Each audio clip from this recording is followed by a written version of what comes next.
Fini les embouteillages, les trottoirs bondés et les hommes d'affaires pressés fonçant au travail. Shanghai, la plus grande ville de Chine, est déserte depuis une dizaine de jours. L'épidémie mortelle de coronavirus a paralysé une grande partie de la Chine. À Hong Kong, ils sont plusieurs dizaines à avoir rendu hommage au docteur Li Wenliang, l'un des premiers à avoir tenté d'alerter ses confrères sur la dangerosité du virus. Le lanceur d'alerte est décédé le 7 février, infecté par l'épidémie. Face à l'ampleur de la crise sanitaire, la Chine se retrouve en pénurie d'équipements de protection individuelle, notamment de masques. Près de 32 000 personnes ont été contaminées dans le pays, 636 sont décédées. Le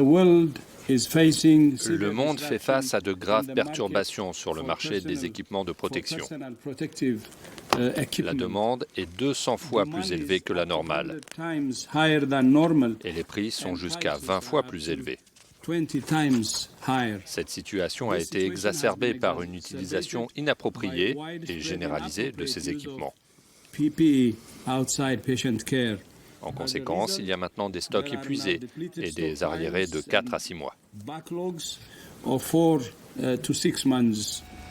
Au Japon, près de 4000 personnes ont été mises en quarantaine sur ce navire de croisière au large de Yokohama.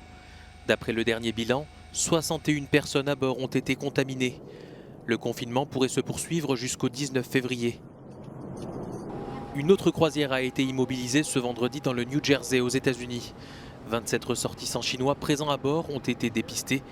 4 d'entre eux sont sous observation dans un hôpital des États-Unis.